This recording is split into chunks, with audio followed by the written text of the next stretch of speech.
जय हिंद दोस्तों। तो हम लोग इस वीडियो के माध्यम से बिहार दरोगा का क्वेश्चन बैंक जो है प्रीवियस ईयर का उसको हम लोग देखने वाले हैं। और यह बुक आप लोग को रोशन आनंद सर के द्वारा यह जो सो पब्लिश किया गया है। तो आइए हम लोग जो है सो सीरीज बाय सीरीज जो हम इस वीडियो को देखते जा रहे हैं, ठीक है। और काफ़ी अच्छे तरीके से इसका जो एक्सप्लेन करते भी जा रहे हैं। तो आइए हम वीडियो को शुरू करते हैं बिना समय को गवाए हुए, क्योंकि समय काफ़ी अमूल्य होता है। और यह वीडियो का पार्ट नंबर 2 होगा, जिसमें से हम लोग यह क्वेश्चन जो देख रहे हैं 31 नंबर क्वेश्चन से हम लोग इसको कवर करने वाले हैं। अभी तक चैनल पर नए हैं तो चैनल को सब्सक्राइब करके नोटिफिकेशन कॉल कर लीजिए। और आप लोग का अपना फीडबैक जरूर कमेंट सेक्शन में ज़रूर दीजिएगा कि आप लोग का ये वीडियो कैसा लग रहा है, इसमें क्या कुछ सुधार कर सकते हैं। हाँ, आप लोग के विचार, अपना राय, अपना थॉट्स जरूर शेयर कीजिएगा कमेंट्स के माध्यम से।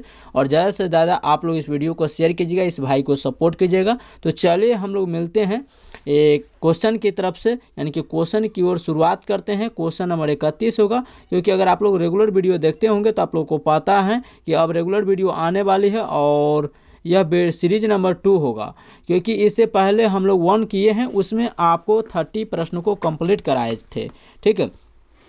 और सभी का पीडीएफ तो आपको टेलीग्राम चैनल पर अपलोड कर देंगे, वहां से आप लोग डाउनलोड करते रहिएगा। क्लास के नीचे आपको पीडीएफ मिल जाएगा। पहला नंबर प्रश्न क्या कहता है, यहाँ पर देख पा रहे हैं कि लघु पठन के समय परिपथ में क्या जोड़ा जाता है। तो लघु पठन के समय जो है परिपथ वो विद्युत धारा का मान बढ़ जाता है। अब विद्युत धारा, तो विद्युत धारा का एसआई मात्रा क्या होता है, एम्पियर होता है। क्या होता है, एम्पियर होता है। उसे ए से सूचित किया जाता है, ये भी आप लोग याद रखेंगे, ठीक है। तो लघु पठन के समय परिपथ में धारा का मान क्या होता है, बढ़ जाता है। ऑप्शन नंबर सी इसका बिल्कुल राइट आंसर होगा।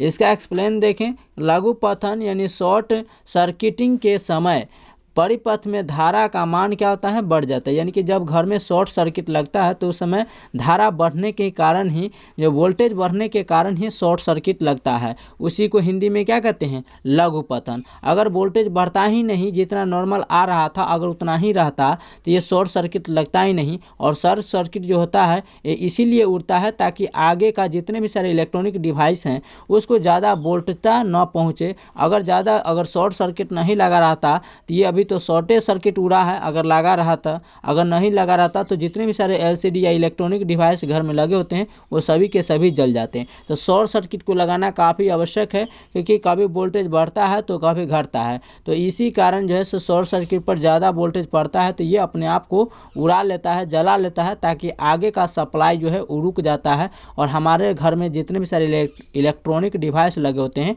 वो जलने से बच जाता है, ठीक है। वहीं देखिए अतिभारण, अतिभारण को कहते हैं अंग्रेजी में ओवरलोडिंग। जब हम लोग को घर में ओवरलोड पड़ने लगता है मीटर पे, जितना हमको क्षमता चाहिए उससे ज़्यादा उसका यूज करते हैं तो उसे क्या कहते हैं, ओवरलोडिंग या लघु पठन यानी शॉर्ट सर्किटिंग, ठीक है। से बचाव के लिए हम लोग फ्यूज का उपयोग करते हैं कि अगर अचानक घर में लोड ज़्यादा पड़ जाए, ठीक है, ज़्यादा बिजली की खपत होने लगे या अचानक से बाहर से ही बिजली की वोल्टेज ज़्यादा आ जाए तो इस समय शॉर्ट सर्किट लग जाता है, फ्यूज उड़ जाता है, जल जाता है, ताकि आगे का कोई भी इलेक्ट्रॉनिक डिवाइस जो है जलने से बच जाता है। अच्छे फ्यूज तार टीन के बने होते हैं। क्वेश्चन अगर पूछा जाए कि फ्यूज तार किसका बना होता है तो ये टीन का बना होता है और टीन का संकेत SN होता है, ठीक है। तो इसका राइट आंसर हो जाएगा ऑप्शन नंबर सी वाला। आगे क्वेश्चन कहता है कि संस्था फ्यूज तार, शीशा एवं टीन के मिश्र धातु का बना होता है। जो संस्था टीन होता है किसका बना होता है, तो तार का बना होता है, ठीक है, शीशा का बना होता है एवं टीन का बना होता है। तो इसमें मिला दिया जाता है और जब तीनों मिल जाते हैं तो इसे मिश्र धातु कहते हैं। आजकल फ्यूज के स्थान पर लघु पठन विच्छेदक यानी कि क्या आता है कि मैंट्यूनिट सर्किट ब्रेकर आता है, जिसे कहते हैं MCB। अगर देखिएगा कि अब तो जरने उड़ने वाला काम खत्म हो गया, जब अचानक लोड पड़ता है,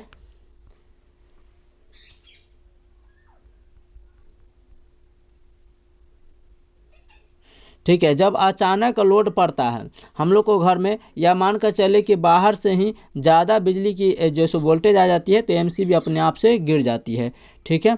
आगे यहाँ पर क्या कहता है कि घरों में दी जाने वाली विद्युत जो होती है वो 50 हर्ट्ज और 220 वोल्टेज का होता है। 50 हर्ट्ज और 220 वोल्ट की प्रत्यावर्ती धारा होती है। प्रत्यावर्ती को धारा कहते हैं एसी, और एसी का फुल फॉर्म होता है अल्टरनेट करंट होता है। तो हम लोग को जो घर में जो बिजली सप्लाई होती है ट्रांसफार्मर से, वो एसी धारा आती है, यानी प्रत्यावर्ती धारा आती है। बैटरी में डीसी धारा होती है, यानी कि दिष्ट धारा। ठीक है, चलिए अगला नंबर क्वेश्चन को देखिए। अगला क्वेश्चन कहता है महाबलीपुरम का सप्त रथ मंदिर किसने बनवाया था। तो ये महाबलीपुरम का जो रथ मंदिर है इसे पल्लवों ने बनवाया था। किसने? पल्लवों ने। महाबलीपुरम का सप्त रथ मंदिर का निर्माण पल्लव शासक के नरसिंह वर्मन प्रथम ने करवाया था। तो पल्लव जो शासक था उसका राजा नरसिंह वर्मन प्रथम ने बनवाया था। ठीक है, और यह मंदिर है कहाँ? तो आइए हम इसको देखते हैं। रथ मंदिर में सबसे छोटा द्रौपदी रथ है। द्रौपदी रथ है जिसमें किसी भी प्रकार का अलंकरण नहीं किया गया, इसमें किसी भी तरह का डिजाइन भी नहीं किया गया है। पल्लव वंश का संस्थापक सिंह विष्णु था। पल्लव वंश का संस्थापक सिंह विष्णु था। इसकी राजधानी कांची थी, और कांची जिसे हम लोग कांचीपुरम भी कहते हैं, और ये कहाँ है? तो यह है केरल में। कहाँ पर है? केरल में है। ठीक है, वहीं पर देखें कि किरातार्जुनीयम के लेखक भारवी सिंह विष्णु के दरबार में रहते थे। तो जो किरातार्जुनीयम के लेखक भारवी थे वो सिंह विष्णु के दरबार में रहते थे। मत विलास प्रहसन की रचना पल्लव शासक महेंद्र वर्मन प्रथम ने किया था। तो क्वेश्चन ध्यान रखिएगा कि मत विलास प्रहसन की रचना किसने किया था? तो पल्लव शासक जो था पल्लव वंश का महेंद्र वर्मन प्रथम ने किया था मत विलास प्रहसन का। अगला क्वेश्चन बनेगा कि नरसिंह वर्मन द्वितीय ने कांची के कैलाशनाथ मंदिर तथा महाबलीपुरम में शोर मंदिर का निर्माण करवाया। तो अगला क्वेश्चन ये भी बन सकता है कि कैलाशनाथ मंदिर तथा महाबलीपुरम मंदिर जो शोर मंदिर के नाम से जाना जाता है, इसका निर्माण किसने किया था? नरसिंह वर्मन द्वितीय ने किया था। ये भी पल्लव वंश से संबंधित था। वहीं देखें कि 10 कुमार चरित के लेखक दंडी नरसिंह वर्मन द्वितीय के दरबार में रहते थे। तो जो 10 कुमार चरित के लेखक दंडी थे वो नरसिंह वर्मन द्वितीय के दरबार में रहते थे। वहीं नोट करके पॉइंट देखेंगे कि कांची के कैलाशनाथ मंदिर के निर्माण से द्रविड़ स्थापत्य कला की शुरुआत मानी जाती है। तो अगर क्वेश्चन हम लोग को बने भविष्य में अगला एग्जाम में कि स्थापत्य कला की शुरुआत कब से मानी जाती है, तो कांची के कैलाशनाथ मंदिर के निर्माण से द्रविड़ स्थापत्य कला की शुरुआत को मानी जाती है। ठीक है, चलिए अगला नंबर क्वेश्चन को हम लोग देखते हैं। अगला नंबर क्वेश्चन क्या कहता है कि किस ऐप को आरपीएफ यानी कि रेलवे प्रोटेक्शन फोर्स इसका फुल फॉर्म होता है, और इसका फुल फॉर्म अब जो है IRPFS कर दिया गया है। क्या कर दिया है? IRPFS कर दिया गया, Indian railway protection force service इसका फुल फॉर्म हो गया है। तो आरपीएफ द्वारा प्रतिबंधित किया गया है। तो ये कौन सा ऐप है जिन्होंने आरपीएफ ने बंद कर दिया है या बैन लगा दिया है? तो रियल मैंगो जो है इसको पूरी तरीके से प्रतिबंध कर चुके हैं आरपीएफ ने। अब आरपीएफ तो रियल मैंगो ऐप को आरपीएफ द्वारा प्रतिबंधित किया गया है, बैन किया गया है। क्योंकि रियल मैंगो क्या था? तो रियल मैंगो एक अवैध सॉफ्टवेयर था जिसका उपयोग रेलवे में आरक्षण की पुष्टि के लिए किया जाता था। किसके लिए? यह एक अवैध ऐप था जिसको रेलवे में आरक्षण मतलब होता है डिस्काउंट की पुष्टि के लिए किया जाता था। इसे पहले रेयर मैंगो के नाम से संचालित किया जा रहा था। अभी जो रियल मैंगो है इसे पहले रेयर मैंगो के नाम से जाना जाता था, रेयर मैंगो के नाम से। ऑपरेशन नार्कोस रेलवे सुरक्षा बल द्वारा रेल के माध्यम से नशीले पदार्थ की तस्करी को रोकना, इसके ऑपरेशन चलाया गया था। तो क्वेश्चन पूछेगा ऑपरेशन नार्कोस किसके द्वारा शुरू किया गया था? तो ये आरपीएफ के द्वारा ही शुरू किया गया था। क्यों किया गया था? ताकि रेलवे के माध्यम से एक जगह से दूसरी जगह जो नशीले पदार्थ है इसकी तस्करी को एक जगह से दूसरी जगह पहुंचाने से प्रतिबंध लगाया गया था, रोका गया था। अगला पॉइंट है कि ऑपरेशन मिशन अमानत रेलवे सुरक्षा बल द्वारा यानी कि आरपीएफ के द्वारा ही रेल यात्रियों को खोए हुए सामान को ट्रैक करने के लिए यानी कि खोजने के लिए। तो रेल में कोई भी यात्री बैठा है, अगर उसका सामान अगर मान के चलिए खो जाए तो उसको खोजने के लिए ऑपरेशन मिशन अमानत जो है वो आरपीएफ के द्वारा शुरू किया गया था। रेलवे सुरक्षा बल जिसे कहते हैं आरपीएफ इसका रेलवे प्रोटेक्शन फोर्स का गठन रेलवे सुरक्षा बल अधिनियम 1957 द्वारा 1959 में किया गया था। तो क्वेश्चन पूछेगा कि आरपीएफ का स्थापना कब किया गया था, तो 1957 अधिनियम के तहत 1959 में किया गया था। अगला क्वेश्चन है 2011 की जनगणना के अनुसार भारत की साक्षरता दर क्या है। तो 2011 की जनगणना के अनुसार भारत की साक्षरता दर जो है मेल और फीमेल दोनों मिलाकर के 73% है। कितना है, 73% है, ये भी आप लोग ध्यान रखेंगे।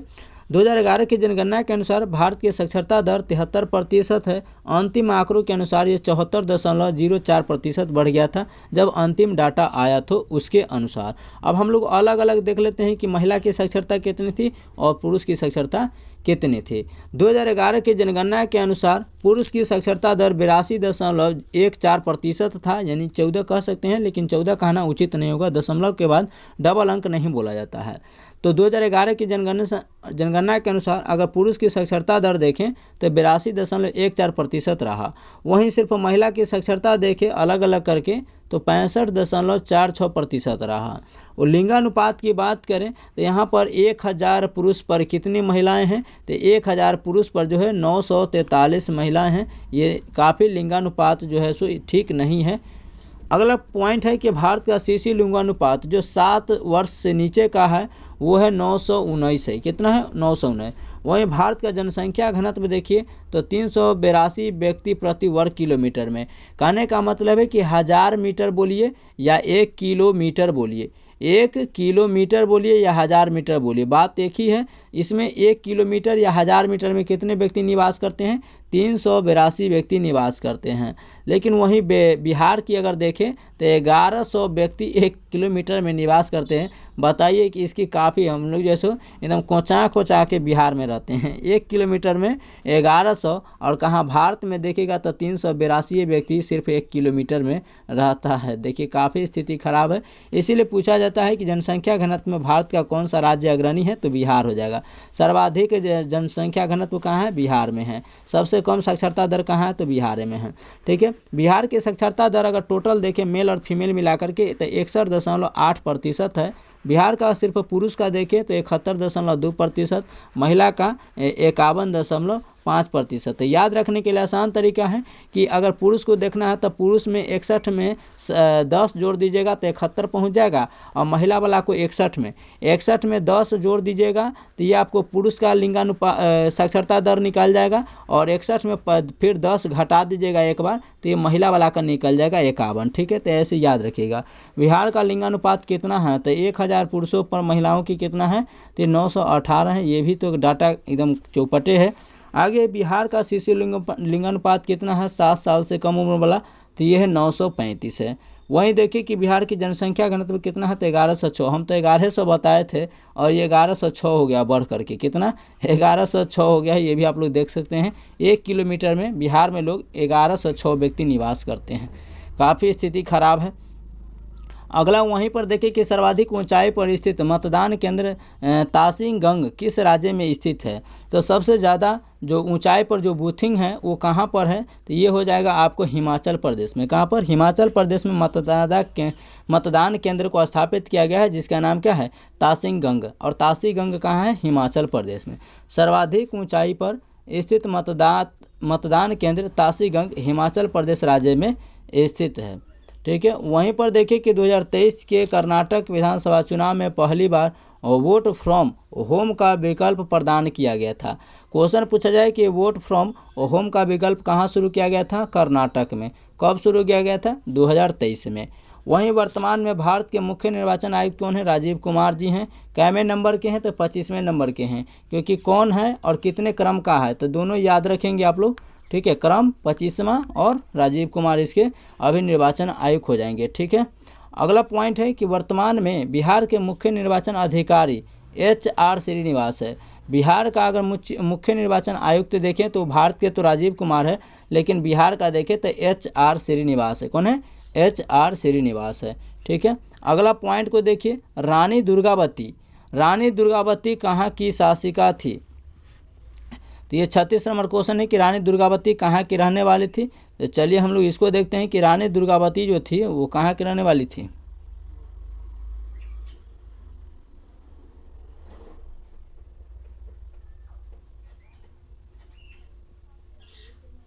चलिए, तो रानी दुर्गावती जो थी वो गोंडवाना की शासिका थी। कहाँ की रहने वाली? गोंडवाना की।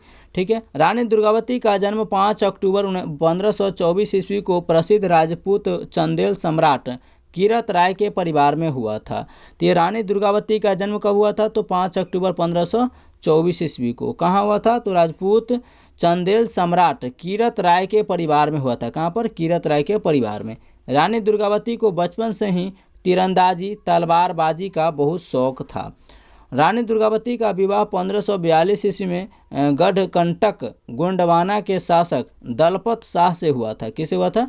दलपत शाह से 1542 ईस्वी में गढ़कंटका गोंडवाना के शासक दलपत शाह से इनकी शादी हुआ।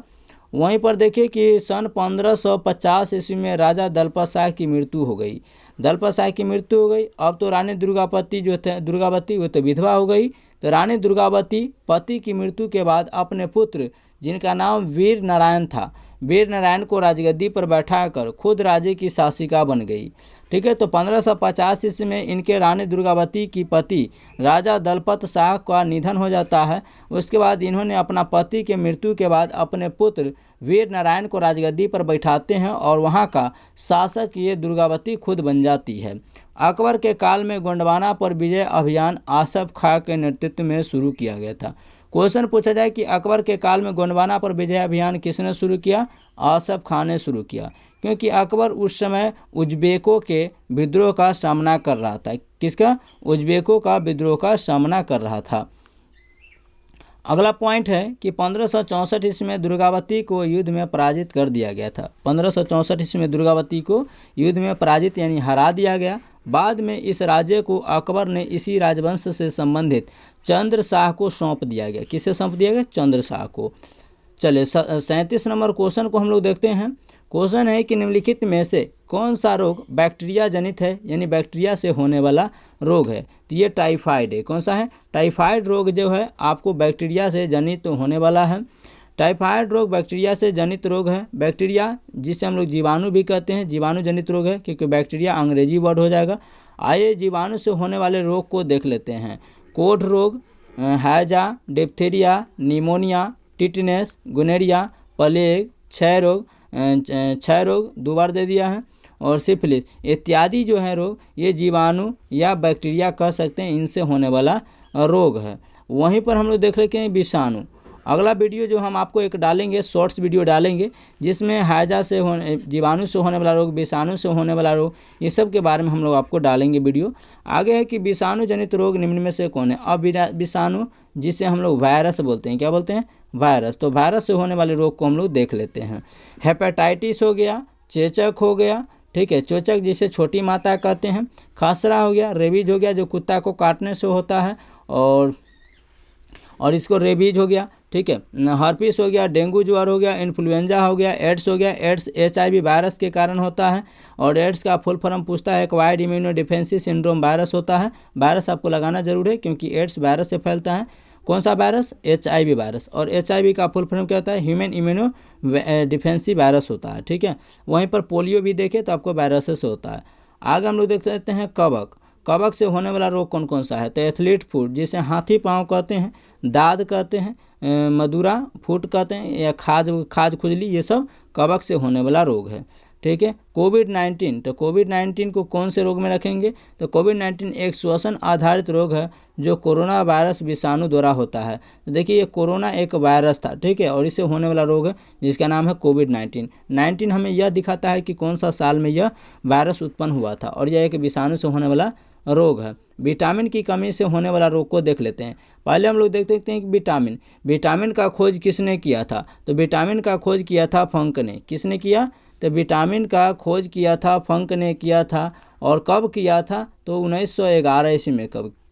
1911 से आप लोग को याद रखना है कि CBI central bank of India का भी स्थापना 1911 में हुआ था, ये भी आप लोग याद रखिएगा। विटामिन ए की कमी से कौन सा रोग होता है? रतौंधी या जीरोफैथलेमिया होता है, ठीक है। विटामिन ए का रासायनिक नाम क्या होता है? रेटिनॉल होता है। ये किसके लिए आवश्यक होता है? तो आँखों के लिए। ध्यान से सुनिए कि विटामिन विटामिन ए का रासायनिक नाम क्या होता है? रेटिनॉल होता है। क्या होता है? रेटिनॉल होता है। ठीक है, ये किस में पाया जाता है? तो गाजर और पालक में पाया जाता है। गाजर प्लस पालक में पाया जाता है। किसके लिए हेल्पफुल होता है? तो ये आँखों के लिए मददगार साबित करता है, आँखों की रोशनी के लिए। ठीक है, अब इसके विटामिन ए की कमी से कौन सा रोग उत्पन्न होगा शरीर में? तो रतौंधी होगा, नहीं दिखाई देगा, और जीरोफैथैलेमिया रोग होगा। कौन सा? जीरोफैथैलेमिया रोग होगा।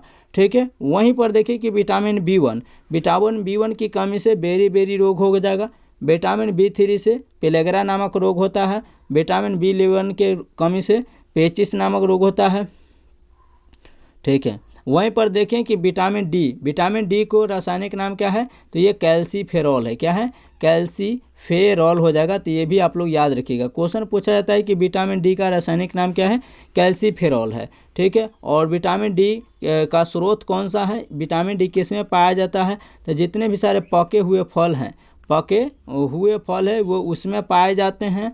और सूर्य का इसका सबसे बड़ा स्रोत है, क्योंकि सुबह से लेकर के सूर्योदय से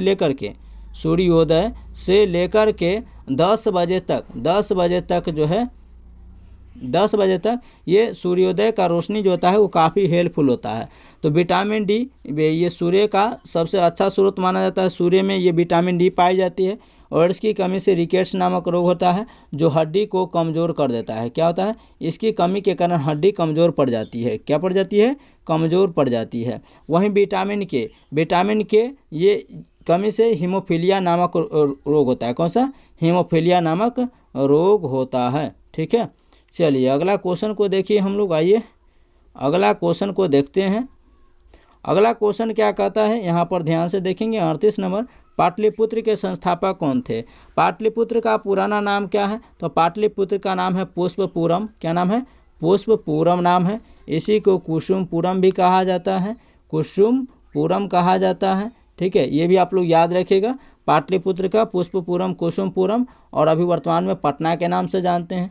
यह पाटलिपुत्र को बसाने वाला राजा कौन था? तो ये था उदयन। कौन था? उदयन। तो पाटलिपुत्र को बसाने वाला उदयन था। किसने कहा था कि जो पाटलीग्राम है इसी को पाटलीग्राम भी कहा जाता है? ये भी आप लोग ध्यान रखिएगा।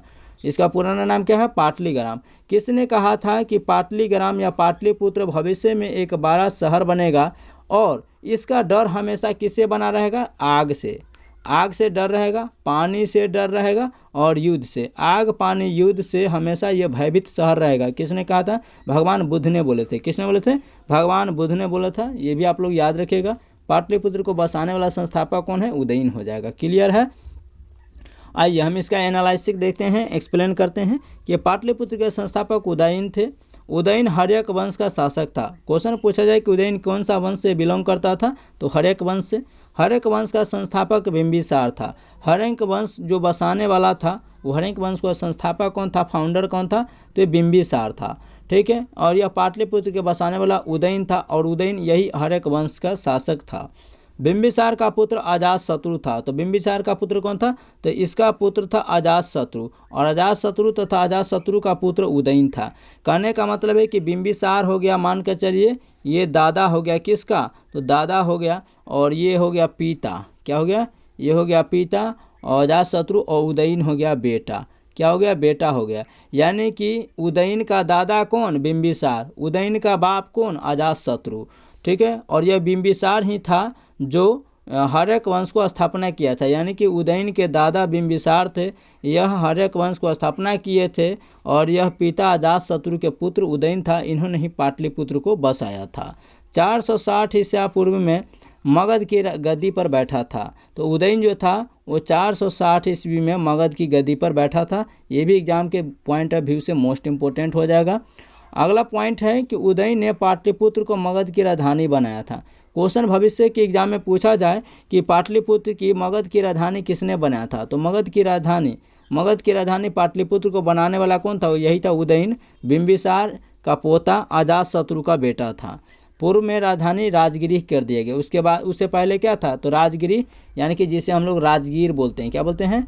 राजगीर बोलते हैं, राजगीर। तो मगध की राजधानी पाटलिपुत्र यानी पटना बनाने से पहले इसकी राजधानी कहाँ थी? मगध की राजगीर में था, जिसे वो उस समय राजगृह कहा जाता था। उसने पटना में गंगा एवं सोन के संगम पर एक किला भी बनवाया था। उदयन जो था वो पटना में गंगा नदी और जहाँ पर सोन नदी मिलती है उस संगम पर एक किला का भी निर्माण करवाया। ठीक है, अगला पॉइंट है यानी अगला क्वेश्चन है ग्लूकोज का सूत्र क्या होता है। तो कार्बन 6 गो, हाइड्रोजन 12 गो और ऑक्सीजन 6 गो होता है। यानी कि दोनों तरफ बाहर बाहर 6 गो, तो दोनों को जोड़ दीजिएगा तो कितना हो जाएगा 12। याद रखने के लिए आसान तरीका है कि बीच में हो जाएगा 12। ठीक है, तो C6H12O6 होता है। ऑप्शन नंबर सी इसका राइट आंसर हो जाएगा। फ्रुक्टोज का क्या हो जाएगा तो C11C22, ये इसका जो फ्रुक्टोज का ये नहीं होगा। ठीक है, 11 दोनों तरफ 11 और बीच में 22 होता है।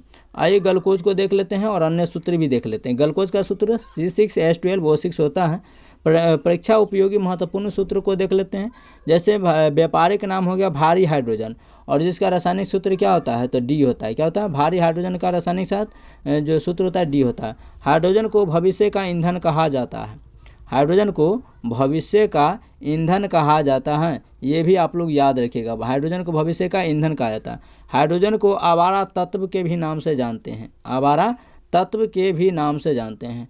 हाइड्रोजन का संकेत क्या होता है यानी कि सिंबल क्या होता है। तो हाइड्रोजन का संकेत H होता है और इसका परमाणु संख्या 1 होता है। कितना होता है, 1 होता है।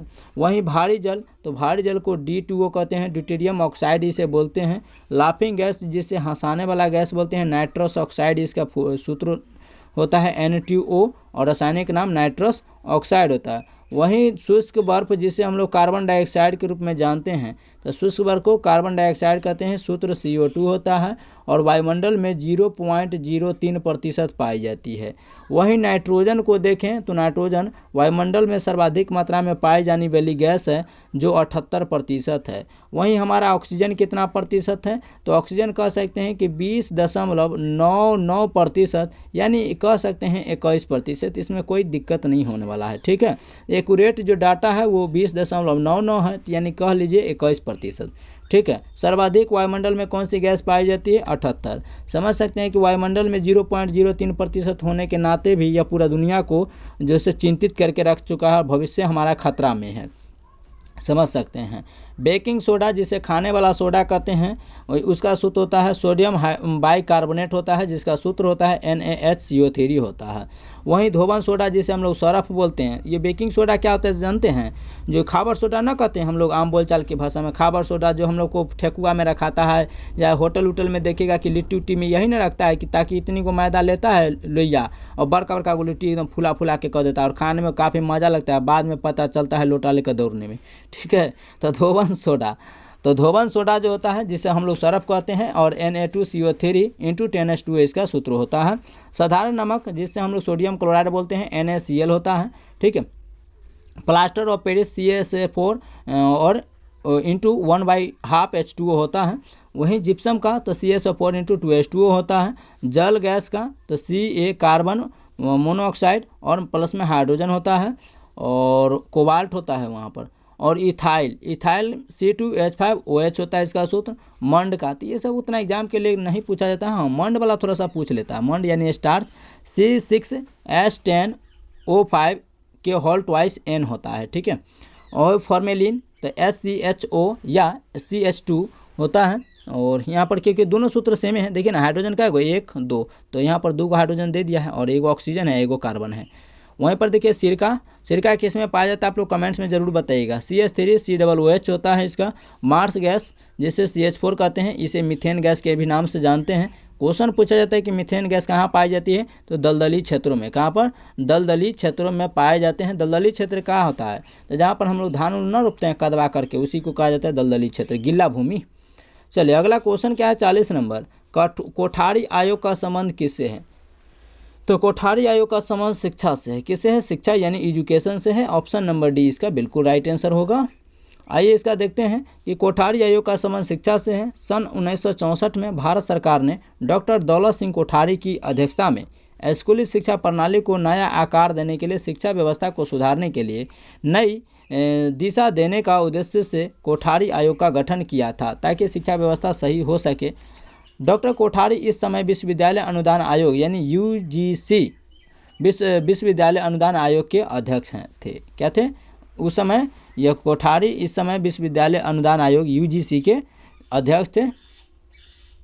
चलिए अगला नंबर क्वेश्चन को देखते हैं हम लोग। अगला क्वेश्चन क्या है, 41 यानी 41 नंबर क्वेश्चन है कि डोडा बेटा किस पर्वत की सबसे ऊंची चोटी मानी जाती है। ये नीलगिरी की, किसकी, नीलगिरी की सबसे ऊंची चोटी का नाम क्या है, डोडा बेटा। क्या नाम है, डोडा बेटा। अब डोडा बेटा, तो आइए हम लोग इसका देखते हैं कि डोडा बेटा नीलगिरी पर्वत की सबसे ऊंची चोटी मानी जाती है। पूर्वी घाट एवं पश्चिमी घाट के पर्वत नीलगिरी पर्वत ग्रंथि मिलते हैं। तो पूर्वी घाट एवं पश्चिमी घाट के पर्वत नीलगिरी पर्वत ग्रंथि में मिलते हैं, जिसका सर्वोच्च शिखर जो होता है या सबसे ऊंचा चोटी जो होता है वो डोडा बेटा होता है, यानी कि दो बेटा, जिसकी ऊंचाई कितना है, तो 2637 मीटर, कह सकते हैं कि 2 किलो 637 मीटर इसकी ऊंचाई है। डोडा बेटा दक्षिणी भारत का दूसरा सर्वोच्च शिखर। तो पहला भाई कौन है, तो नीलगिरी की दक्षिणतम में अन्नामलाई की पहाड़ियां हैं। नीलगिरी के दक्षिण में कौन सा है, तो अन्नामलाई की पहाड़ियां स्थित है। और अन्नामलाई की सर्वाधिक चोटी का नाम क्या है, अनाईमुडी। क्या है, अनाईमुडी। ध्यान रखेंगे क्वेश्चन कि अन्नामलाई की सर्वाधिक ऊंची चोटी कौन सा है, अनाईमुडी हो जाएगा, जो 2695 मीटर इसकी ऊंचाई हो जाएगा। किलोमीटर में पूछेगा तो 2 किलो 695 मीटर हो जाएगा। यह पश्चिम घाट सहित संपूर्ण दक्षिण भारत का शिखर है। ठीक है, संपूर्ण दक्षिण भारत का सबसे ऊंचा शिखर माना जाता है। अगला पॉइंट है कि पूर्वी घाट की सबसे ऊंची चोटी जिंदगारा है, चोटी है जो 1690 मीटर है। तो पश्चिमी घाट की सबसे ऊंची चोटी जिंदगारा चोटी है जो 1690 मीटर है। वहीं सतपुरा पर्वतमाला की सबसे ऊंची चोटी कौन सा है, धूपगढ़, जो 1350 मीटर है। ये सतपुरा पर्वतमाला की, तो क्वेश्चन पूछा जाए कि सतपुरा पर्वतमाला की सबसे ऊंची चोटी कौन सा है, तो धूपगढ़ हो जाएगा, 1350 मीटर। वहीं उत्तरी सह्याद्री का सर्वोच्च शिखर कौन सा है, तो कलसूबाई है। कौन सा है, कलसूबाई हो जाएगा। वहीं देखें कि आरावली पर्वतमाला का सर्वोच्च चोटी कौन सा हो जाएगा, तो गुरु शिखर है, 1722 मीटर है। और वहीं माउंट एवरेस्ट के माउंट आबू के पहाड़ियों में स्थित है। तो ये कहाँ है, तो जो माउंट आबू के पहाड़ियों में स्थित हो जाएगा। अगला 42 नंबर क्वेश्चन को देखते हैं कि 8वीं अनुसूची में कितनी भाषाओं को शामिल किया गया है। तो ये टोटल 22 भाषाओं का उल्लेख है। कितना है, 22 भाषाओं का उल्लेख है। अब वो कौन कौन सा भाषा है 22, आइए हम लोग देखते हैं उसको। तो 8वीं अनुसूची में 22 भाषाओं को शामिल किया गया है। ये भाषाएं असमिया, बांग्ला, बोडो, डोंगरी, गुजराती, हिंदी, कन्नड़, कश्मीरी, कोंकणी, मैथिली, मलयालम, मणिपुरी, मराठी, नेपाली, उड़ीसा, पंजाबी, संस्कृत, संथाली, सिंधी, तमिल, तेलुगु और उर्दू है। अधिकतर तो आपको देश का नक्शा याद होगा तो उसी में बन जाएगा। देखिए इस तरीके से हम लोग का देश का नक्शा है ना, मान लीजिए कि हम थोड़ा सा इस तरीके से बनाना चाहते हैं। ठीक है, मान लीजिए अब तो ये बड़ा हो जाएगा। मान लीजिए कि इस तरीके से भारत का नक्शा है। ठीक है, मान लीजिएगा बन तो नहीं रहा है, मान लीजिए थोड़ा सा मानने में क्या आ जा रहा है। ठीक है, चलिए तो यहाँ पर पहले क्या है, तो पहले आप लोग को हो जाएगा, यहाँ पर कश्मीरी हो जाएगा, यहाँ पर आपको सिंधी हो जाएगा, यहाँ पर पंजाबी हो जाएगा। ठीक है, और उत्तर प्रदेश, यहाँ उत्तर भारत में हिंदी हो जाएगा, जो बिहार उत्तर प्रदेश सारे में बोला जाता है। ठीक है, यहाँ पर हो जाएगा उड़ीसी, यहाँ पर हो जाएगा बंगाली, यहाँ पर हो जाएगा आपको असमिया, जो ये जो 7 राज्य है, 7 सिस्टर इन राज्य है, इसमें असमिया हो जाएगा। फिर इसके बाद यहाँ पर हो जाएगा महाराष्ट्र में मलयालम। ठीक है, यहाँ पर हो जाएगा कन्नड़, तेलुगु, तमिल। उसके बाद फिर यहाँ पर हो जाएगा मराठी, यहाँ पर मराठी हो जाएगा, कन्नड़ हो जाएगा, तमिल हो जाएगा, तेलुगु हो जाएगा, फिर यहाँ पर मलयालम हो जाएगा।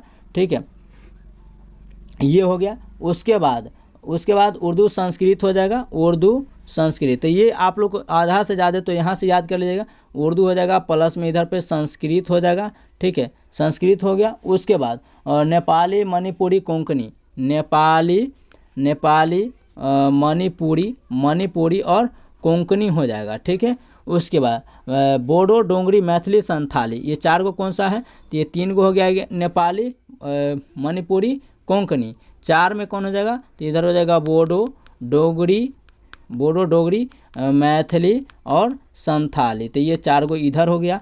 ठीक है, तो ऐसे याद कीजिएगा, हम आपको इसका भी ट्रिक आपको लेकर के आएंगे। और तेलुगु और उर्दू हो जाएगा। तो यहाँ तो आप लोग देख ही रहे हैं। आगे कहता है कि मूल संविधान में 8वीं अनुसूची में टोटल 14 भाषाएं शामिल थी, लेकिन किस किस को कब जोड़ा गया, आइए देखते हैं। सिंधी भाषा को 1967 में जोड़ा गया 21वां संविधान संशोधन यानी सुधार करके, ठीक है, सिंधी भाषा को। कोंकणी, मणिपुरी और नेपाली, ये जो 3 भाषाएं हैं उनको 1992 में जोड़ा गया 71वां संविधान संशोधन करके, ठीक है। अगला है बोडो, डोंगरी, मैथिली, संथाली, ये 4 भाषा को 2003 में जोड़ा गया 92वां संविधान संशोधन करके 92 का। उसके बाद संविधान संशोधन अधिनियम द्वारा जोड़ा गया। उड़िया का नाम बदल करके 2011 में उड़िया किया गया। क्या किया गया? उड़िया का नाम बदल करके 2011 में उड़िया कर दिया गया था, ठीक है। अब चंद्रयान 3 को देखते हैं। चंद्रयान 3 के लैंडर का नाम क्या था? तो चंद्रयान 3 के लैंडर का नाम क्या था भाई? तो विक्रम नाम था। क्या नाम था? विक्रम। तो चंद्रयान 3 के लैंडर का नाम विक्रम था। चंद्रयान 3 को 14 जुलाई 2023 को श्रीहरिकोटा सतीश धवन अंतरिक्ष केंद्र से लॉन्च किया गया। लॉन्च हुआ कौन सा रॉकेट के? तो LVM-3 M4 रॉकेट से हुआ और इसे बाहुबली रॉकेट के नाम से जाना जाता है। चंद्रयान 3 आखिरकार सफलतापूर्वक कब जो है सो वहाँ पर सही से चंद्रमा पर पहुंच गया। तो चंद्रयान 3 ने 23 अगस्त 2023 को चंद्रमा के, ध्यान रखने का आसान तरीका है कि आगे भी 23 और पीछे भी 23 था, 23 तारीख और 2023 को चंद्रमा के दक्षिणी ध्रुव पर सॉफ्ट लैंडिंग किया था। कहाँ पर? दक्षिणी ध्रुव पर। और जहाँ पर लैंडिंग किया उसका नाम रखा गया शिव शक्ति। क्या नाम रखा गया था? तो शिव शक्ति। जहाँ पर दक्षिणी ध्रुव पर लैंडिंग किया उस जगह का नाम रखा गया शिव शक्ति। तो दक्षिणी ध्रुव पर सॉफ्ट लैंडिंग किया था, ये भी आप लोग याद रखिएगा। आइए अगला पॉइंट को देखते हैं अगला क्वेश्चन के साथ। यही इसी के चंद्रयान 3 से संबंधित पॉइंट है कि 23 अगस्त को भारत सरकार ने राष्ट्रीय अंतरिक्ष दिवस मनाने की घोषणा भी कर दिया। अब हर साल 23 अगस्त को राष्ट्रीय अंतरिक्ष दिवस मनाया जाएगा, ये भी ध्यान रखिएगा, ठीक है। एक और करंट अफेयर्स बढ़ गया साल में दिवस के लेकर के। इसके साथ ही भारत चांद पर सॉफ्ट लैंडिंग करने वाला चौथा देश बन गया। इसके साथ चांद पर, ध्यान से सुनिएगा, भारत जो है चांद पर सॉफ्ट लैंडिंग करने वाला चौथा देश, लेकिन दक्षिणी ध्रुव पर पहुंचने वाला प्रथम देश, ये भी आप लोग ध्यान रखिएगा पूरे विश्व में, ठीक है। तो चांद पर पहुंचने वाला चौथा देश बन गया। वो 4 देश कौन कौन सा है? और रूस हो जाएगा, अमेरिका हो जाएगा, चीन हो जाएगा और चौथा देश अपना हो जाएगा। लेकिन चंद्रमा के दक्षिणी ध्रुव पर पहुंचने वाला विश्व का प्रथम देश बन चुका है। तो क्वेश्चन पूछेगा कि विश्व का प्रथम देश जो दक्षिणी ध्रुव पर सॉफ्ट लैंडिंग किया वो देश कौन सा है? तो ये अपना देश हो जाएगा, भारत माता की जय। लेकिन वहीं पर चांद पर पहुंचने वाला चौथा देश, इससे पहले रूस, अमेरिका और चाइना चमगादड़ हो जाएगा, ठीक है। चंद्रयान 3 एक स्वदेशी लैंडर मॉड्यूल, प्रोपल्सन मॉड्यूल और एक रोवर शामिल था। चंद्रयान 3 में क्या क्या शामिल था? तो चंद्रयान 3 में एक स्वदेशी लैंडर शामिल था जिसका नाम मॉड्यूल था, प्रोपल्सन मॉड्यूल शामिल था और एक रोवर शामिल था। लैंडर का नाम क्या था? विक्रम था और रोवर का नाम प्रज्ञान था, ठीक है, ये भी याद रखिएगा। अगला 44वां क्वेश्चन है, किस राज्य की राजधानी अमरावती प्रस्तावित किया गया? तो देखिए आंध्र प्रदेश से तेलंगाना, आंध्र प्रदेश से जो तेलंगाना है इसकी स्थापना 2 जून 2014 को होता है। कब? 2 जून 2014 को इसकी स्थापना होता है। किससे टूट करके? आंध्र प्रदेश से। जब टूटा तो अचानक भाई, तो 2 जून 2014 को, तो दोनों को राजधानी कहाँ था? तो उस समय पहले हैदराबाद इसकी राजधानी था। आंध्र प्रदेश की राजधानी हैदराबाद था। लेकिन जैसे आंध्र प्रदेश से तेलंगाना टूटा तो तेलंगाना में चला गया हैदराबाद, इसकी राजधानी हैदराबाद। उस समय कहा गया है कि आंध्र प्रदेश की नया राजधानी बनाने के लिए थोड़ा सा समय चाहिए। ऐसा करते हैं कि आंध्र प्रदेश की राजधानी हैदराबाद, तेलंगाना की राजधानी हैदराबाद। 10 साल के बाद जो है सो आंध्र प्रदेश की अपना खुद का राजधानी होगा जिसका नाम रखा गया था अमरावती, ठीक है। तो आंध्र प्रदेश की राजधानी अमरावती को प्रस्तावित किया गया, यानी कि 10 साल पूर गया क्योंकि 2014 में इसकी स्थापना हुआ था। 2014 यानी कि कह सकते हैं कि 2024 में इसका डेट पूरा हो गया, 10 साल पूरा हो गया, तो इसकी एक अलग राजधानी बनना चाहिए अमरावती। तेलंगाना की राजधानी हैदराबाद थी और उस समय जब बना 2 जून 2014 में, तो आंध्र प्रदेश की राजधानी हैदराबाद थी। क्वेश्चन यहाँ से पूछा जाता है कि भारत का एकमात्र राज्य जो भाषा के आधार पर गठित हुआ था वो कौन सा राज्य है? आंध्र प्रदेश है, 1956 में। कब? 1956 में इसकी स्थापना हुआ था, ये भी आप लोग याद रखिएगा। वर्तमान में आंध्र प्रदेश एवं तेलंगाना की राजधानी हैदराबाद थी जब इसका निर्माण हुआ था। जो 2 जून 2014 को आंध्र प्रदेश का विभाजन करके तेलंगाना राज्य बनाया गया और यह 29वां राज्य के रूप में गठन हुआ था, ये भी आप लोग याद रखिएगा। हैदराबाद चूंकि तेलंगाना में स्थित है हैदराबाद कहाँ है? तो तेलंगाना में स्थित है। इसीलिए तेलंगाना की राजधानी तो हैदराबाद बनता ही बनता था, लेकिन आंध्र प्रदेश की राजधानी हैदराबाद 10 साल के लिए किया गया। बाकी बाद में 10 साल जैसे 2024 में पूरी गया तो इसकी राजधानी आंध्र प्रदेश की राजधानी अमरावती को शिफ्ट किया गया। इसलिए आंध्र प्रदेश की राजधानी के रूप में अमरावती को प्रस्तावित किया गया। 31 अक्टूबर 2019 को जम्मू कश्मीर राज्य का विभाजन करके दो केंद्र शासित प्रदेश बनाया गया। 31 अक्टूबर 2019 को दो केंद्र शासित प्रदेश का निर्माण होता है। ध्यान देखिएगा, एक जम्मू कश्मीर और दूसरा लद्दाख। जम्मू कश्मीर का सबसे बड़ा जिला हुआ करता था, या कह सकते हैं कि भारत का सबसे बड़ा जिला कौन सा? तो लद्दाख था। क्या था? तो भारत का सबसे बड़ा जिला लद्दाख हुआ करता था, लेकिन अब यह केंद्र शासित प्रदेश के रूप में बट गया है। तो यह अब केंद्र शासित वर्तमान में 28 राज्य और 8 केंद्र शासित प्रदेश है, और यह लद्दाख बन गया। लद्दाख की जो राजधानी है वो लेह है। जब लद्दाख को राजधानी केंद्र शासित बनाया गया तो इस समय इसकी दो ही राजधानी थी, एक लेह था और एक कारगिल था। लेह और दूसरा कौन सा था? तो कारगिल था। लेकिन अभी वर्तमान में कितना है? तो वर्तमान में अभी 7 हो जाएगा। वर्तमान में 7 जिला हैं, ये भी याद रखिएगा। जम्मू कश्मीर की राजधानी श्रीनगर है। जम्मू कश्मीर की राजधानी श्रीनगर, इसकी राजधानी कहाँ है? तो इसकी राजधानी श्रीनगर हो जाएगा। और जबकि इसकी राजधानी कहाँ हो जाएगा? तो लेह हो जाएगा। क्या हो जाएगा? लेह हो जाएगा। ठीक है। दोनों का निर्माण कब हुआ? 31 अक्टूबर 2019 को जम्मू कश्मीर के तौर पर बनाया गया था। जम्मू कश्मीर की राजधानी श्रीनगर है, शीतकालीन राजधानी जम्मू, और लद्दाख की राजधानी लेह है, जो हम आपको अभी बताए हैं। अगला क्वेश्चन है कि एकल आवृत्ति वाले ध्वनि को क्या कहते हैं? एकल आवृत्ति वाले ध्वनि को हम लोग टोन बोलते हैं। क्या बोलते हैं? टोन कहते हैं। ध्वनि की गुणवत्ता वह विलक्षण है, ध्वनि का गुणवत्ता, ध्वनि का गुण वह विलक्षण है जो हमें समान तारत्व यानी आवृत्ति तथा प्रबलता की दो ध्वनियों में अंतर करने में सहायता प्रदान करता है।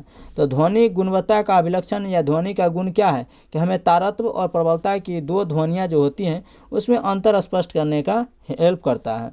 एकल आवृत्ति की ध्वनि को टोन कहते हैं। अनेक आवृत्तियों के मिश्रण से उत्पन्न ध्वनि को स्वर यानी कि नोट कहते हैं। तो बहुत सारा आवृत्तियां मिल जाए तब एक ध्वनि का निर्माण हो तो उसे हम लोग स्वर बोलते हैं यानी कि नोट, और यह सुनने में सुखद होती है। ठीक है, जिसको हम लोग गाना बोलते हैं, स्वर।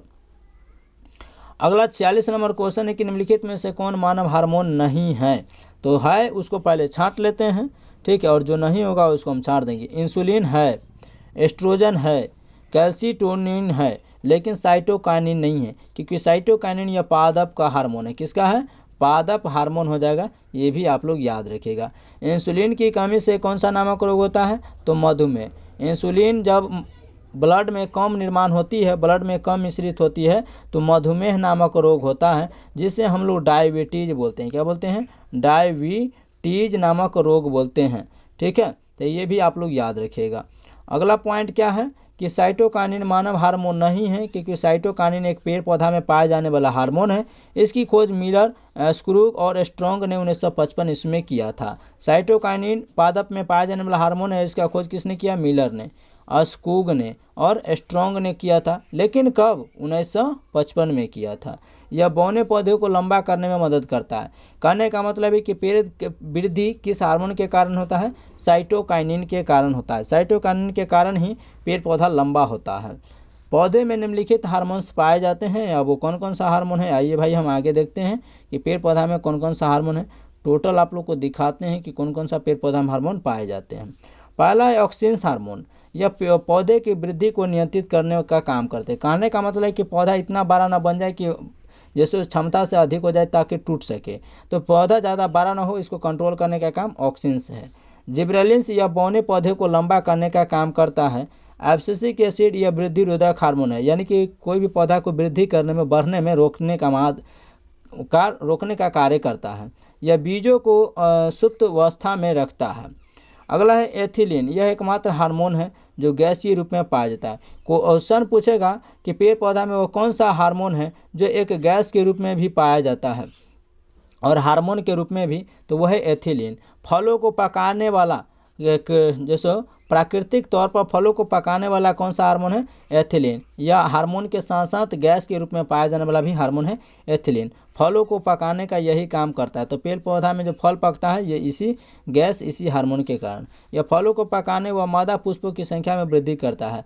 तो फूल का जो पुरुष वाला भाग होता है, जिसे बायोलॉजी की भाषा में नर कहते हैं, तो नर वाला भाग को क्या कहते हैं? पुंकेसर कहते हैं। याद रखने के लिए आसान तरीका है, जब नर लिखते हैं तो नर में भी रो आता है, जब पुरुष लिखिएगा तो पुरुष में भी रो आता है, और पुंकेसर लिखेगा तो पुंकेसर में भी रो आता है। लेकिन मादा, जब पुरुष पहचाने लीजिएगा तो मादा, तो मौ से मादा, मौ से महिला, मौ से मादा, मौ से महिला, तो पुरुष के मादा वाला भाग को महिला कहते हैं। ठीक है, तो ये भी आप याद रखिएगा। अगला है फ्लोरेजेंस, इसे फूल खिलाने वाला हार्मोन कहते हैं। तो फ्लोरेजेंस नामक जो हार्मोन है पेड़ पौधा में पाई जाती है, वह फूल खिलाने वाला हार्मोन्स है। यह सभी मानव हार्मोन है, यह अन्य सभी मानव हार्मोन है। ठीक है, इंसुलिन नामक हार्मोन अग्नाशय के लैंगरहैंस की दूपिका बीटा कोशिका से प्राप्त होती है। क्वेश्चन पूछेगा कि इंसुलिन की कमी से कौन सा रोग होता है? मधुमेह, डायबिटीज होता है। ठीक है, इंसुलिन का निर्माण कहाँ होता है? तो अग्नाशय के लैंगरहैंस द्वीपिका के बीटा कोशिका से स्रावित होती है। किसे? बीटा कोशिका से। वहीं देखते रहते हैं एस्ट्रोजन हार्मोन अंडवाहिनी होती है, ओविडक्ट होता है, परिवर्धन को पूर्ण करता है। कैल्सिटोनिन हार्मोन पारा अवटु ग्रंथि से स्रावित होती है। जब रुधिर में कैल्शियम की मात्रा अधिक होती है तब जाकर के कैल्सिटोनिन हार्मोन जो है परावटी ग्रंथि से निकलती है। आइए 47 नंबर क्वेश्चन है, सिंधु घाटी सभ्यता के निम्नलिखित स्थलों में से किसमें बृहत स्नानागार पाया गया है? तो इसका राइट आंसर होगा मोहनजोदड़ो। मोहनजोदड़ो को मृतकों का टीला बोला जाता है। मोहनजोदड़ो को मृतकों का टीला बोला जाता है, ये भी आप लोग याद रखिएगा। ठीक है, तो सिंधु घाटी सभ्यता के निम्नलिखित स्थलों में से किस में बृहत का मतलब होता है बड़ा, बृहत का मतलब होता है बड़ा, स्नानागार का मतलब होता है कि सिंधु घाटी सभ्यता में कहाँ पर सबसे बड़ा नहाने वाला स्नान घर देखा गया है? तो यह है मोहनजोदड़ो में। कहाँ है? मोहनजोदड़ो। अब सिंधु घाटी, तो सिंधु घाटी सभ्यता में स्थलों मोहनजोदड़ो से बड़ा नहाने वाला स्नानागार मिला है।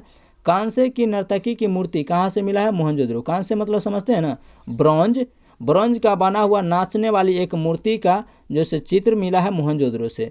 सूती कपड़ा, मिट्टी का तराजू, मातृ देवी की मूर्ति, गले हुए तांबे के ढेर आदि भी मोहनजोदड़ो से पाया गया है। तो ये एग्जाम के लिए काफ़ी महत्वपूर्ण है कि एक नाचती हुई मूर्ति कहाँ से मिली है, यानी नाच करती हुई मूर्ति का सिंबल कहाँ से मिला है? मोहनजोदड़ो। सूती कपड़ा का सबसे पहले कहाँ से मिला है उल्लेख? तो मोहनजोदड़ो से। मिट्टी का तराजू बना हुआ मोहनजोदड़ो। सिंधु घाटी में सबसे बड़ा नहाने वाला घर कहाँ मिला है? मोहनजोदड़ो में। मातृ देवी की मूर्ति मोहनजोदड़ो। गले हुए तांबे का ढेर कहाँ मिला? मोहनजोदड़ो से। मोहनजोदड़ो से ये सब पाए गए। जूते हुए खेत का साक्ष्य कहाँ से मिला? मोहनजोदड़ो। आयताकार 7 अग्नि वेदिकाएं कहाँ से मिला है? मोहनजोदड़ो से। कांच व मिट्टी के चूड़ियाँ कहाँ से मिला? मोहनजोदड़ो से। प्रतीकात्मकता समाधियाँ और कालीबंगा से पाया गया है। ये सब आप लोग याद रखिएगा। अगला पॉइंट है कि शंख का बना बैल, स्त्री के गर्भ से निकला हुआ पौधा, स्वास्तिक एवं चक्र के साक्ष्य, कब्रिस्तान R37, समाधान पट्टिका आदि हड़प्पा से पाए गए। तो हड़प्पा से क्या क्या पाए गए हैं? शंख का बना हुआ बैल, स्त्री के महिला के गर्भ से निकलता हुआ पौधा, स्वास्तिक एवं चक्र के साक्ष्य और कब्रिस्तान R37, समाधान पट्टिका, ये सब हड़प्पा से मिले हैं। लोथल से मनका उद्योग के साक्ष्य मिला है। तांबे का कुत्ता मिला है। फारस की मुहर मिला है। बंदरगाह मिला है। बंदरगाह तो आप लोग जानते ही होंगे, जहाँ पर पनिया जहाज रुकती है। धान की भूसी कहाँ मिला है? तो ये लोथल से मिला है। कहाँ से? लोथल। अगला क्वेश्चन है कि कनिष्क को हराने वाला चीनी जनरल कौन था?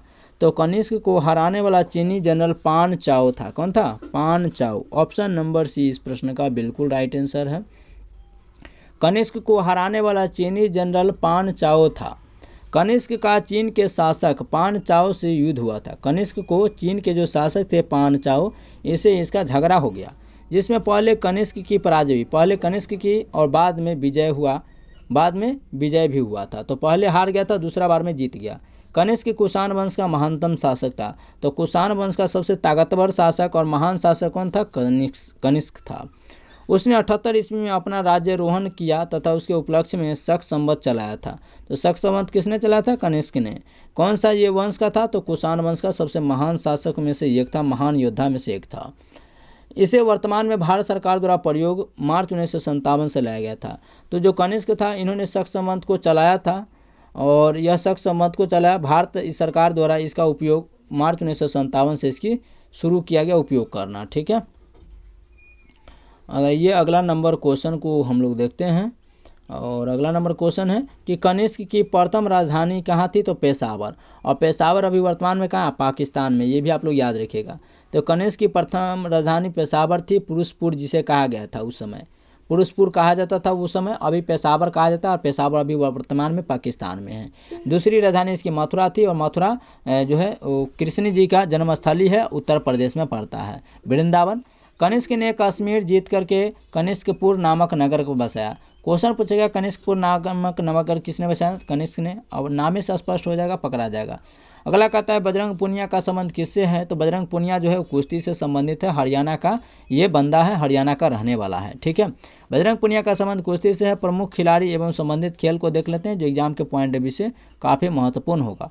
जैसे पीवी सिंधु बैडमिंटन से संबंधित है, दीपिका कुमारी तीरंदाजी है, और हिमा दास जिसे ढिंग एक्सप्रेस के नाम से जानते हैं, धावक हैं, दौड़ती एथलीट है, और यह असम का डीएसपी नियुक्त किया गया है, ये भी आप लोग याद रखिएगा। और असम की राजधानी कहाँ है, दिसपुर है। साइना नेहवाल बैडमिंटन से संबंधित है, पीवी सिंधु साइना नेहवाल बैडमिंटन हो गया, दीपा कर्माकर जिम्नास्टिक हो गया, और वहीं पर रवि कुमार दहिया हो गए, और बजरंग पूनिया हो गया, ये सब कुश्ती, और ये सब हरियाणा के एकदम शेर हैं। और भाविना पटेल भारत का बब्बर शेर, तो Bhavina Patel para table tennis हैं, मनु भाकर निशानेबाज, और मीराबाई चानू भारोत्तोलक, और ये कहाँ के रहने वाले हैं, तो ये मेघालय के रहने वाले हैं। ठीक है, मीराबाई चानू। आइए अगला क्वेश्चन है कि राज्यसभा कितने दिनों तक धन विधेयक को रोक सकती है, तो राज्यसभा जो है वो 14 दिनों तक धन विधेयक को रोक सकती है। आइए हम इसके बारे में जानते हैं, राज्यसभा के बारे में। राज्यसभा 14 दिनों तक धन विधेयक को रोक सकती है। धन विधेयक अनुच्छेद 110 प्रथम बार केवल लोकसभा में पेश किया गया था। क्वेश्चन पूछा जाएगा कि राज्यसभा में 14 दिनों तक धन विधेयक को रोका जा सकता है, और प्रथम बार लोकसभा में इसे कब पेश किया गया था, धन विधेयक को। अनुच्छेद 110 में इसके बारे में जिक्र किया गया है। राज्यसभा धन विधेयक को न तो अस्वीकृत कर सकता है, यानी इसको न ठुकरा सकता है, और न ही संशोधित कर सकता है, न सुधार कर सकती है। वह सिर्फ सिफारिश कर सकता है कि हुजूर इसको सुधार कीजिए, जिसको मानने या न मानने के लिए लोकसभा स्वतंत्र है। ठीक है, ये लोकसभा के ऊपर डिपेंड करेगा कि मानेगा या नहीं मानेगा राज्यसभा के बारे में। राज्यसभा धन विधेयक को अधिकतम 14 दिनों तक रोक सकता है। 14 दिन की अवधि बीत जाने पर यह स्वतः मान लिया जाता है, यानी कि इसमें कोई, इसको तो हमको लगता है कि कोई फायदे नहीं है इसको। वो 14 दिन तक क्या कर सकता है, सिर्फ रोक सकता है, समय को बढ़ा सकता है, टाल सकता है, लेकिन कितना दिन, सिर्फ 14 दिन। 15वां दिन ये खुद से खुद ये लागू हो जाएगा। ठीक है, धन विधेयक जिस रूप में लोकसभा ने पास किया उसी रूप में राज्यसभा ने भी पास कर दिया था। ठीक है, ये भी आप लोग याद रखिएगा।